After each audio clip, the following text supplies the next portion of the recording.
Calling all consumer goods business owners and marketing professionals. Does planning content ahead of time stress you out? Do you want to run Instagram and Facebook ads but just aren't sure where to start?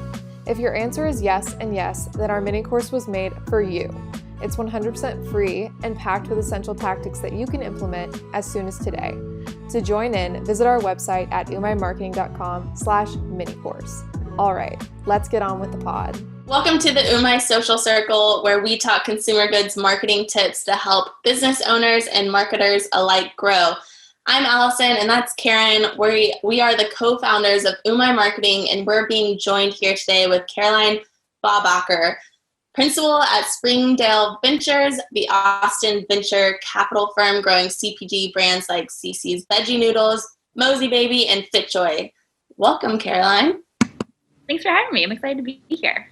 Thanks. Well, we're excited too. So just a quick recap on how we know Caroline. So we worked with Caroline at a canned vodka soda company maybe a year or so back, and she was the co-founder there, and we were the marketing team. So that's how we met. We'll get a little bit more into that, but first we want to do a deep dive into your background. So you studied law and became a lawyer out of school, right? Yeah. So I did my JD MBA at SMU, and the whole time that I was doing my law school classes, I was like, oh, I really don't want to practice law. I wanted to work with startups. I know, right? I wanted to work with startups. And my MBA concentration was in strategy and entrepreneurship. I was taking the starting a business class and writing business plans and taking venture capital and private equity finance classes. And just, that's where my heart was. And I didn't know how to justify, like, I'm a little bit fancy, a little bit high maintenance. I got to have a certain standard of living, but also I want to work with startups and they don't pay anything. So what do I do? So I was tweeting about startup stuff, mostly to kiss up to a business school professor whose class I was taking on Twitter, and he tweeted a lot, tweeting about startup stuff, and a startup attorney followed me. And I was like, wait, what's a startup attorney is a thing? What is that? Yeah. Kind of stalked him through Twitter, found the firm, and the rest is history. That's where I ended up clerking. I got an offer, and I spent the first 4 years of my law career at that boutique venture fund. Wow. Yeah. Okay. So boutique venture firm that focused on serving startups and entrepreneurs. Okay. So what kind of things were you doing, specifically? Yeah. So as a young attorney, so we were doing anything from your very first corporate needs, like entity formation, organizing your corporate governance documents, really sexy stuff. And then from there, your very earliest needs, which are usually service agreement kinds of contracts or bringing on employees, and then through capital raising. So our core area of expertise was early stage capital raising. So a lot of friends and family rounds are probably where I spent most of my time, and seed rounds, and then a couple Series A rounds. We did the firm did some work, further down the chain, but that's really where I spent the most of my time. And just it continued to fuel that love of startups and working with them and doing anything I could to help them move the ball forward. Being an attorney. Being an attorney is not a very sexy thing. It's paperwork, a lot of paperwork a lot of times, right? Yeah, and it can feel like that some days. Don't get me wrong, some days lawyering felt like a slog, but for the most part, it was the underlying purpose that got me super excited to go to work every day, right? That every day I'm helping an entrepreneur move the ball forward. And a lot of cases, a lot of our clients were the very earliest stages. They had just formed the business. They've got an idea. They haven't refined their business model yet. They often don't even have a product. And so if they have you on the phone or they're sending you a quick email, they might also ask you a question that's not legal, that's about their business strategy. And so to have that opportunity to also kind of put my MBA to work was really fun and rewarding and satisfying. Yeah, because you were with these companies since inception, basically. So it is hard. You see some of them grow, but you see some of them die too. That happens where you'll bring in a new client, you're really excited about them, and then next year they don't exist. Oh, yeah, that's tough and tough to hear as a business owner. But were some of these brands that you worked with CPG brands? Is that how you got into that field? I'm trying to think. I mean, yes, because it was my client that approached me to come work with them. So yeah, some of them were CPG brands. I'm trying to think, but really they ran the gamut. Anything from true small businesses that were services focused, all the way to more venture investable kinds of startups. And at the time I was primarily in Dallas, but then came back to Austin. So there's definitely a difference between the types of startups that you see between the two towns, although CPG is really exploding in Dallas too. And they have SKU up there now. So I'm curious if I was a day one attorney all over again in Dallas, what the makeup of the clients would be, because it's changed so much. The ecosystems are evolving in Texas, which is really cool to see. And how long ago was that? Like how? I was there, let's see, I graduated in 2016. So I guess I started with them in 2015 as a clerk, and then left in 2019. And correct me if I'm wrong, you really got started on Twitter, on social media. That's how you got your first job, really. Yeah, pretty much. I never set foot in the career center at SMU, which is probably like my bad and like a wasted opportunity. But a lot of law school career centers and business school to a certain extent are set up to funnel you towards a particular type of job, right? Like a lot of the business school students end up in consulting or in investment banking. Like there's a couple, recruiters that come to campus and they do their thing. Same thing with law school, where it's really designed to funnel you towards big law. And that's just not where my heart was. I realized pretty early on through my clerkships that I have to be really close to my work to be really excited about it, right? Like I have to almost hold it a little too tight to do great work. And so for me, that didn't mean compiling thousands of pages of documents and then sending them off to a corporate client who I may never meet or see. And in the case of my clerkship, was on the floor below us in the same building, and I never met anybody there. I like working with small businesses and with venture-backed startups because it is so tangible. It's so real. It's so personal. And everybody is so invested. There's an intensity there that I think drives it. It works for me, and it makes me excited to do my work. I totally agree on that. Well, so how did you segue from law into the CPG world? Yeah, it was a pretty abrupt transition where my client at the time, we'd had, let me back up a little bit. When I first came to Austin, I was like, hey, I know one of the biggest, baddest founders of a CPG company. I'm going to go chase that business. So that's how I reconnected with the person who ended up becoming my client. He had moved on from his last CPG venture, and he came to me and was like, hey, I have this idea. I'm like, that sounds awesome. And I was thinking about it. I was like, that's a really good idea. I believe in that product. I believe in that vision and in that team. And I sat down with him and told him, like, I've always known I know it when I see it. And I will follow you off the cliff and build the airplane on the way down if there's a place for me in this. So a couple months went by. He came to my firm as a client, and we formed the entity and got it started.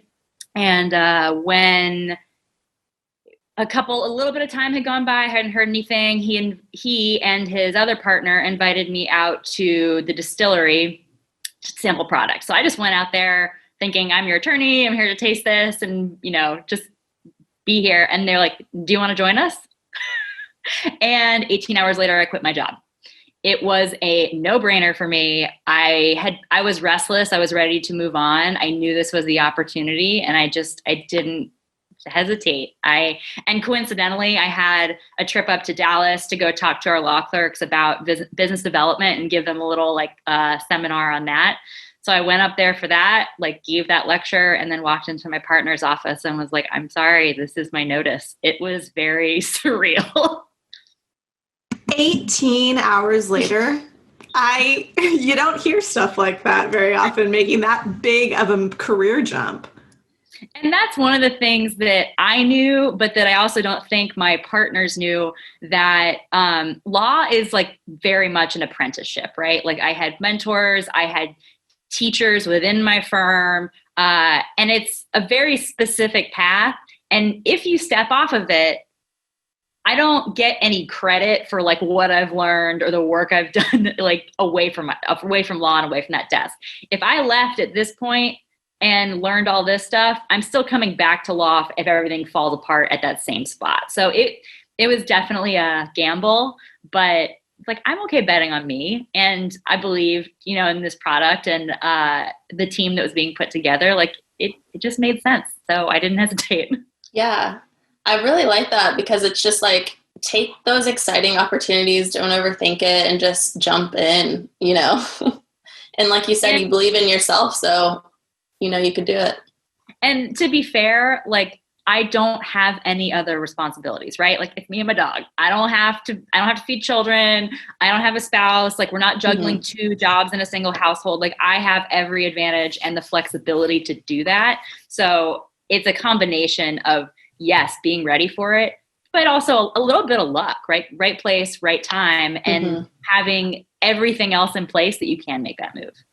Yeah, I love that honesty about luck, because some people think it's all hard work and it's all what you put into it. And I believe that's so much of it, but a little bit of it is luck sometimes. And I feel the same way for our business too. So that is incredible. So what are some of the pain points that you saw now that you were part of the consumer packaged goods industry? Yeah. So this is not going to be surprising or exciting, but like, the boys club phenomena is not unique to corporate culture. And it's also not unique to tech. You hear about it in tech and you read stories and lawsuits about by those like Emily Kramer at Carta or Francoise, I think it's Brugere of Pinterest. Like this is a common theme, but it's very much alive in CPG. We are so lucky at Springdale to see a more diverse selection of founders, women and people of color, but we still have a long way to go. And so one of the initiatives I've recently gotten involved with here locally in Austin is Beam, which I don't know if y'all have heard of, but it's a new angel network in Austin that focuses on backing female founders. And this is so awesome because it works to solve part of the problem around female founders and them not getting funding. I think less than 3% of venture dollars go to women or teams with a female founder on them. Like that's insane. To put that kind of into perspective, I think it was around $3.5 billion last year went to women founded companies, and $5 billion is what got sunk into WeWork. So, like that was one deal, and that was more by $1.5 billion than all the funding that female founded companies received. Like that's not right. But there's another part of that. There's two other pieces to that equation. So it's like you have female founded companies that are having a hard time getting funded. But there are two other parts of this problem that need to get addressed. One are female investors, right? So female investors make up less than 15% of venture investments. There aren't enough women at the table, period. And female investors make a huge difference, right? So VC firms that added, I think, 10% to their partnership for females experienced a 10% more profitable exits, right? Like it's good business to have female investors. And then the third piece of that is female employee equity ownership. So women make up 35% of equity holders in startups, but they only hold 20% of the equity. So Beam is just one of the ways here locally, I think, that we're working to address this issue, right? Like it is money that is being funneled towards female founders. Female founders are more likely to hire, diverse teams and allocate that equity among women a little differently. And then separately from the female founding side, you also have the female investing side. And Beam Angel Network has kind of not a stewardship program, but kind of a coaching program. So if you're a young woman that is interested in angel investing someday, you can be assigned a mentor. I think they're called guardian angels, and work on becoming familiar with this space, right? Because it's high risk, high reward. A lot of these companies do go to zero. how can you step into this space with as thoughtfully as possible, and Beam's working to kind of make that happen. Love that.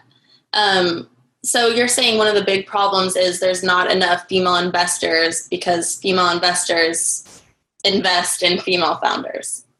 Partially, yeah. Yeah. The data around, one, what happens to a team, like an investing team, when they add a woman to the team, like they are more profitable.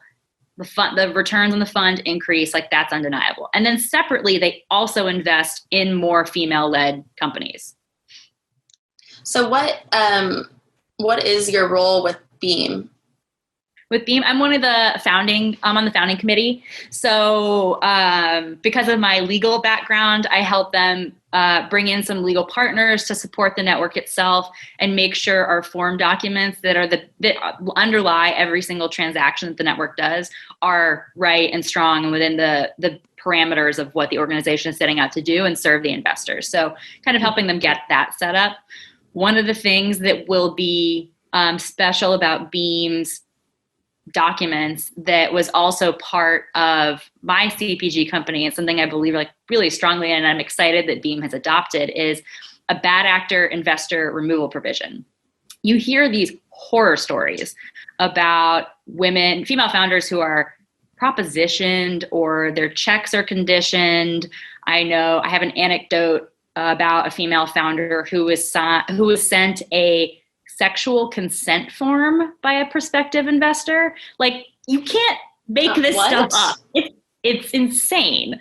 And so the bad actor investor removal provision is like, hey, we're demanding a higher standard of behavior from everybody, from all partners at the table. And if you cannot behave, you don't just get to keep running around writing checks and being Are they like blacklisted?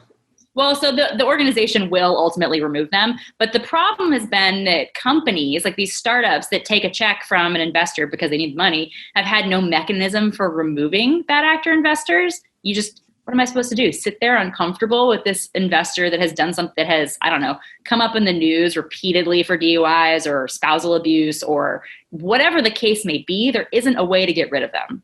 Mm-hmm. That's changing. So that was not the case at my last startup. We had a way to remove investors, with unanimous vote and like proper procedure that was fair. But it's startups taking some of the power back, right? To say, we want to work with good people and we're going to hold you to a higher standard of behavior. And yeah, it's kind of like you're in golden handcuffs once you enter that deal, I guess. Yes. And so that's part of Beam. Like, they are committed to a better ecosystem and better behavior and have put that in writing. And that's pretty special.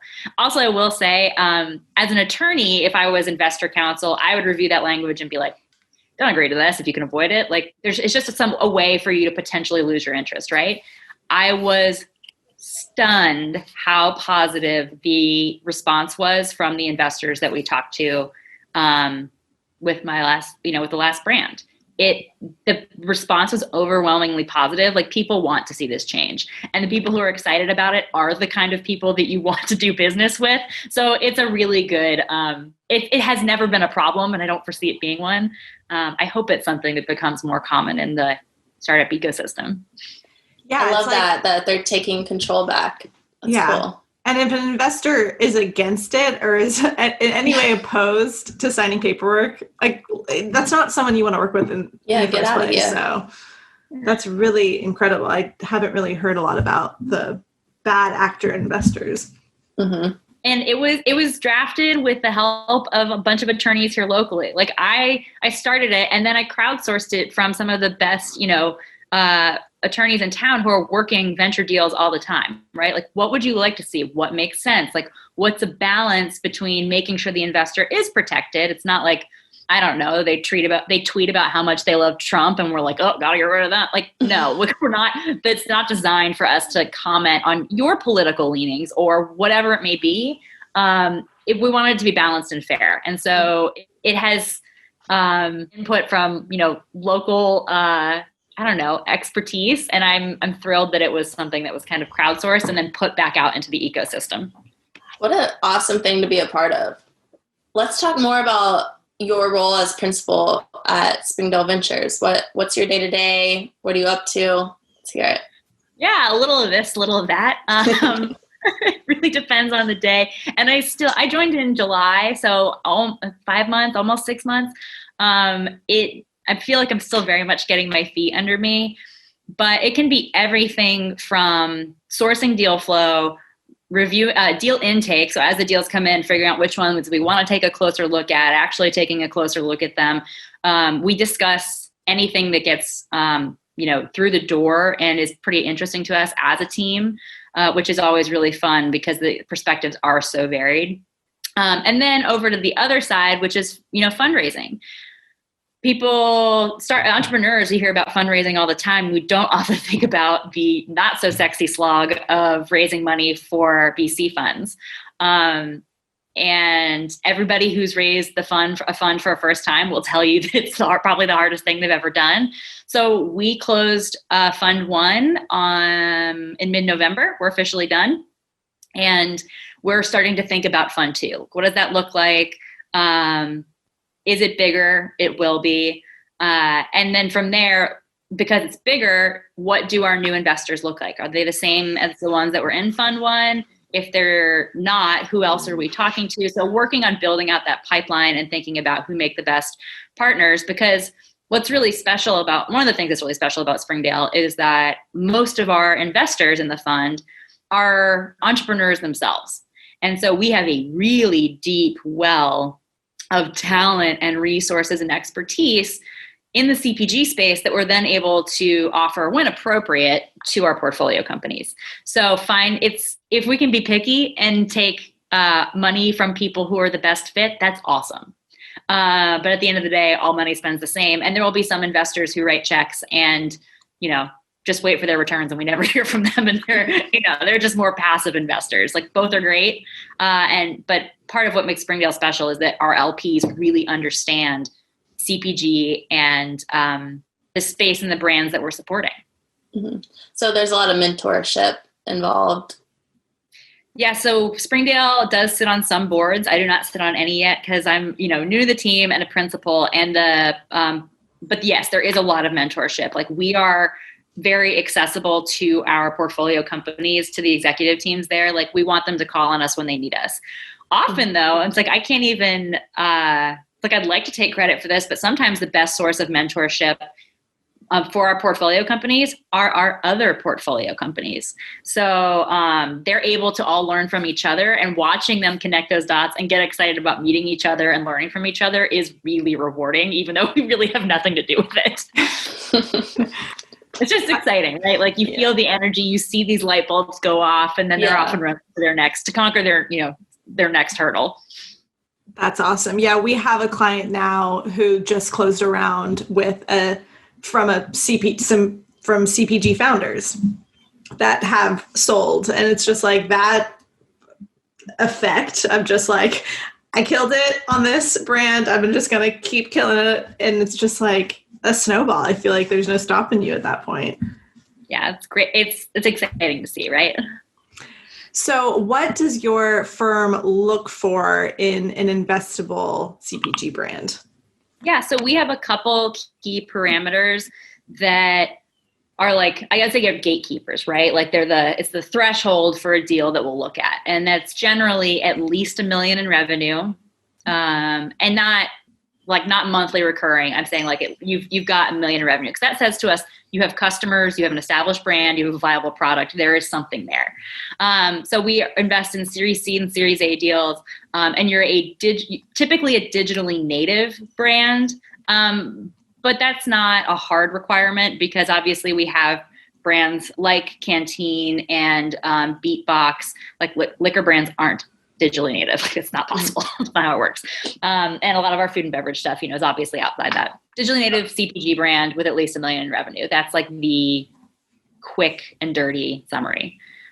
Beyond that, when we start to look at metrics, whether it's, your margins, your LTV, your cost of customer acquisition, all these things, I won't say we have hard and fast rules, because it just depends on what industry you're in and then the stage of your business. The more data we have, the more demanding we can be. But a company that has 8 months of, customers doesn't have a ton of information yet. So that's where the revenue piece, I think, is really important, because it ensures that we have enough history to do enough homework to make sure something's a good investment. How much does the founder matter when you're looking at these brands? Founders, everything.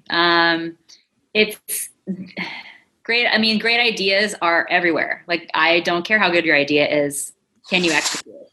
And that's the whole thing with startups, is like, there are lots of ideas. There are lots of people out there doing the same thing. We are looking at a deal right now that we discovered a competitor that hadn't been mentioned in the slide. That competitor has a 3-year head start on him. Well, to me, a competitor is good news, because it says there's like, this is going to fill a need, right? And that the founder of the competitive company was an engineer and did not have the same kind of executive leadership history, startup experience that we see in this new founder. So they both have the same idea, and they appear to both have very comparable products. We're just betting that this founder is the one who's actually going to scale it and take it to, a significant exit. So your founding team can make or break. Mm-hmm. And so, like, what are the core, like, the top things that you look for in that founder? Oh, this is so hard, because, again, it's one of those things where you know it when you see it, but it's really hard to put your finger on. A lot of the times, part of it is experience, right? Like, we, having experience at a previous venture-backed startup. I mean, were you a coder for them, or were you, chief of staff? Like, your position relative to that says a lot. Also, like, how long were you there? Were you there through the seed round, through the B round? Because you watched your company scale from probably double-digit employees to triple-digit employees, and experienced some real challenges as a company like that scales and grows, and like, what was your role in all that, right? So experience matters. And part of that also is industry experience, right? Like, it's what you're doing now, where you came from, and where you might have deep relationships or deep specific and like institutional knowledge that's key to your success. But that's not always necessary, right? We got venture investment. I had no experience in the alcohol business. Knew a lot about startups, but as long as you have a team that fills in each other's weaknesses, and you have your own core competencies, like, that matters. So really, I'm going to say we look for experience, but that experience can either be, educational, it can be industry experience, it can be domain expertise. Like, it looks different with different teams. Awesome. So what are some ways that a company can just instantly improve their pitch to potential investors? Do your homework, which sounds like not that big of a deal, but you can find a ton of old pitch decks online, right? Like, the old Airbnb and like Tinder ones are hilarious to see in their first versions. I think I've read the Airbnb one. Yeah. And so you can learn a lot by going through lots of reps of decks. Just look at them. And what you really should be looking at is structure. They all pretty much always follow the same structure. And while you might think that's boring, it allows VCs or institutional investors, or even just investors in general who see tons of decks, to get to the point as quickly as possible, right? Like, you don't want to make it hard for somebody you're trying to get money from to figure out what you do and why they should care. And sticking to that relatively standard flow that you expect with pitch decks is really helpful for whoever's looking at your deck. The other thing, and the only reason I say do your homework, is because I recently was able to talk to another vodka soda company, and they were lovely to talk to, but it was very clear that they put my old company in their deck as a competitor. And they were talking to me, and they had no idea who I was or what I'd done before. And they were also unable to tell me how their business was positioned to win among competition. So had they done a quick Google of our portfolio companies, and two, who they were talking to on the call, they would have been a little bit more prepared. Now, I happily took the call because, one, I wanted to know like what they were up to and see if they were potentially different. But then also to say, like, one, you guys should do your homework a little bit more. And also, it's important that you do your homework, because if they had considered who was in our portfolio, they would know that we were precluded from investing in them. So I took the call because I wanted to know, are they doing something different? Well, it turns out they were. We can't invest in a directly competitive business. So it was, it was a waste of time for both of us. So they would have, if they had done their homework, they would have known that was in our portfolio and, known that it was a waste of time. However, I do think the phone call wasn't a waste of anybody's time, because I was entertained, and I think I want to believe I left them with some good advice moving forward, and sent them off with some new doors to go knock on. So Godspeed, guys. I don't know if I'll see them, but they got to practice on you. Yeah. So how important in that pitch deck are things like mission statements and things like that? Do you really look at that? Or is it more about hard numbers? It's both. We care, like, mission statement is not a particular thing, but we care about brand, right? And your mission statement is part of that. So to the extent that you have a thoughtful, cohesive, appealing brand that makes sense with what you're doing, like, we care about your mission statement that much, right? Like, we're, to the extent it's part of your brand. But financials and the metrics matter. I don't know if you guys watch Shark Tank. You see it on Shark Tank all the time. Like, for the love of God, know your business. Like, know your numbers, know your margins, know your channels. Like, you almost immediately lose your credibility by not being able to speak to those things quickly and concisely. So that's another one. Like, the financials matter, the metrics matter, and you being able to talk about them matters. If you can't and you're the CEO, that's okay. But your CFO or whoever, or your accountant or whoever is your partner in this that knows the answers should be with you on that call. That's great. You brought up Shark Tank, and I watch it religiously. So how accurate is that to like a reality of a pitch that you see? I don't know that it's totally fair to compare them, just because those are so highly edited, and everything I've read about them suggests that they go on for hours. Our first pitch will be about 30 minutes, generally. Well, we try to keep it to 20. So that way I would say it's more like 20. So there's room for questions. And then there's usually a follow-up call where we will lean in on you and kind of push on you about some of your metrics, right? Like, we might challenge the way you've calculated LTV. We might have some questions about your margin and ways you plan to improve it. So yeah, it just depends. But as far as Shark Tank goes, the one thing about Shark Tank that is so confusing, this is such like a nuanced venture thing. This is really dorky. They talk about when they're like, I'm seeking $100,000 for 10% of my business. They're talking in post-money terms, and nobody in venture does that. They all talk in pre-money terms. So that's the only thing from the show where I understand why they do it, because it makes the math like nice and tidy and clean, and the viewer can understand exactly what the founder's giving up. But capital raising outside of Shark Tank in the venture world doesn't function like that. We talk about pre-money valuation. Can you explain that for everyone? Pre-money evaluation? Yeah. So let's see if I'm like not good on the fly math. So like, hypothetically, I'm trying to raise $1 million at a $5 million valuation. That's a $5 million pre-money valuation. So I'm not actually selling a 20% of my business. It's 1 million out of 6 million, because the post-money valuation, my valuation is 5 million today. My post-money valuation will be 6 million. So the investors bought 1 million of a $6 million valuation. So it's less than 20%. I don't know what that math is. I'm like 17%, 16%, something. I don't know. Less than 20%. Yeah, I don't know either. Calculator and spreadsheets. Don't ask me to do multiply. Yeah, thank you for that. So we've kind of gone through this, but what is like your number one best piece of advice for a small CPG business owner that wants to get funded? Yeah. I would go back to the point I just made, like, know your business, know it forwards and backwards. And if you don't have all the answers, that's okay.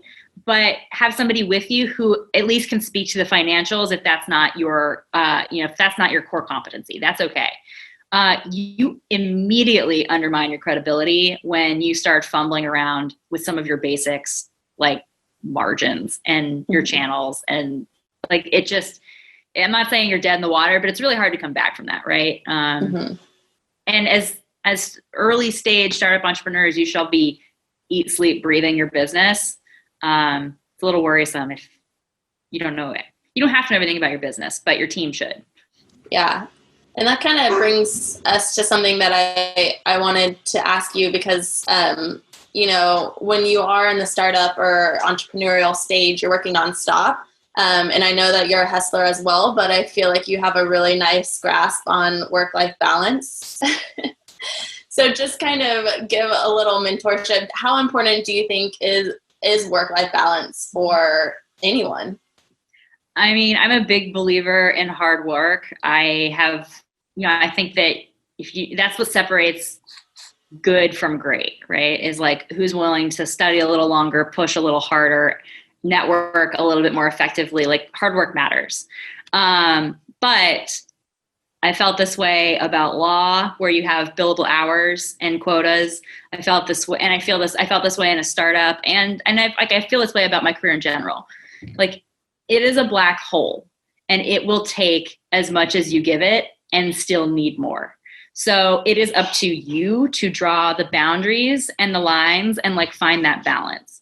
It's really easy, especially early in our careers, to like be the first one in, last one out, like work really hard. Especially, I feel like for people around my age, where we graduated in the middle of the financial crisis, like we know what it means to put our heads down and work, but nobody, like your firm culture, your HR department is not going to set those boundaries for you. And there will always it's a monster. You can feed it and feed it and feed it, and it will never be full. So I'm a big believer in like healthy boundaries. I'm an early to bed, early to rise person. I pretty much will not look at my phone after 9 p.m. Now, if there's a Slack that comes through and it's truly an emergency, like of course I will get on something. But I am very lucky in that the world I live in is not life and death, right? Like nothing's going to die, nothing's going to fall apart. Like nothing is the end of the world. And that was something I wish I had applied more when I was doing the startup life, because after a certain amount of pressure, like it's just not sustainable, right? I wish I'd come to that realization a little bit sooner over there. Because it's business, right? Like these are business problems. They all have a solution. Everything is solvable. Mm-hmm. It's not worth pulling your hair out. And like you said, it's not life or death. And just some background there. So Caroline like climbs a mountain like every other week. So that's what I'm talking about. She's going fishing every day. Yeah. I'm like Instagram versus reality is like very real. There are days when I'm crying in my closet, and those are not on Instagram. But the outdoors is a really big part of like me staying sane. It's why I've kind of spent time away from Austin this year, just so I have more outdoor access, because by showing up for myself outside and making this time, I am able to better and more fully show up for my team members and for our portfolio companies, and for my family and for the people who have to live with me and be around me. You know, it's everybody wins. Right. Everybody wins if you make a little space for yourself. Right. Oh, so, that is some good advice for absolutely everyone. Right. And I love, like set boundaries early. And do you let your team know, like, these are my boundaries, or does it just come up when you cross that bridge? Not that. I feel like I'm very, very lucky to have a team that gets it, right? And also, I'm the least busy of my team members. Both my partners, Dan has 3 daughters, Jen has a son. COVID has completely changed the game for work from home parents. Single moms are the superheroes of COVID. I don't know how they haven't lost their minds yet. I'm sure many of them have, but I have me and my dog, right? It's easier for me to be flexible, and I'm happy to do that. But they have families that they love, and they have really interesting hobbies. I mean, Jen camps and is like way more hardcore than I am. They all have interesting, rich, round, full lives. And that makes us all like willing to pitch in when somebody's trying to go on vacation, or, everybody's a little bit more understanding. I don't know. I don't feel like I've had to need to set boundaries here in the way that I look back and think about some of my time in a law firm, or when I was doing startup life, they were just different. And when I was a young attorney, I didn't really consider it as a startup. Running a startup, I didn't think I just thought it would pass. Mm-hmm. And now I work with a group where it's just part of our culture. So I have a friend who recently made the transition to a private law firm, and she was asking for advice. And I was like, draw the boundaries now, because mm-hmm. if you become the person that is the go-to for everything last minute, 11 p.m., we got to get it done by tomorrow morning, you will become that person. Mm-hmm. And that's maybe another part of the problem is, I don't know if it's a female problem or whoever problem, but saying no to, once you're maybe new to a company, you want to say yes, yes, and then you get stuck in those yeses. So, saying no to things and holding your ground. And I think, that's more and more part of a conversation, and maybe people look more and respect that you're saying no, but. All right. Is there any other nuggets of wisdom you want to leave us with, Caroline? I don't think so. I'm like, come back to me in a couple of years and maybe I'll have some wisdom to share. But I feel like, I feel like I'm just figuring it out alongside everybody else, right? Like show up, do your best, be nice to each other, and learn a lot. And that's, take it and move into the next one. I'm like, I might have a hit next year, but not yet. We'll get back to you next year. Yeah.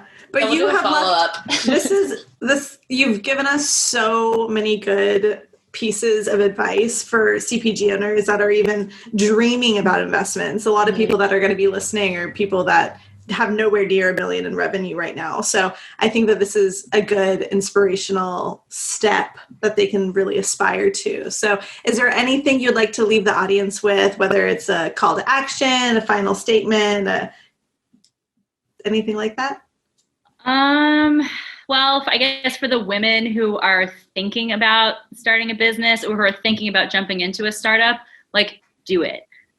Your presence lets other women know that it's possible, and representation matters, right? The more diverse the startup community becomes, the more diverse talent it will attract. And that's a win for businesses. It's a win for individuals. It's meaningful. It's harder. I feel like it's harder for women to take that step sometimes because they have families depending on them, or children, or they have, a spouse who's the primary breadwinner, or maybe they're the primary breadwinner and they can't give up that salary. But just you trying or making that leap is really meaningful stuff and paves the way for other women to follow. Love it. Love that. Yeah. Love a female founder always. And if anyone wants to check out Springdale Ventures, is there a website that they can go to? Yeah, so our website is springdaleventures.com. We are on Instagram at Springdale_V, where you can kind of keep up with our portfolio companies. Hold on, I'm double checking right now. Oh wait, we changed it to Springdale Ventures. That's way better. Where you can kind of keep up with our portfolio companies and see some of their new releases, or if there are coupon codes, especially as Christmas comes up. So yeah, we're on Instagram, we're on Twitter, and our website is springdaleventures.com. You'll be able to check out our portfolio companies, our team, and kind of see, what we're up to and what we're about. Awesome. Well, Caroline, thank you so much. This was such a great talk. Thanks for joining us today. Of course. Happy to join y'all, and also just nice to see you again. UMAI Social Circle is a CPG agency-driven podcast based out of Austin, Texas. We're excited to share more behind-the-scene insights, chats with industry leaders, and whatever else we learn along the way. Follow us on Instagram at UMAI Marketing, or check out our website, umaimarketing.com. Catch you back here soon.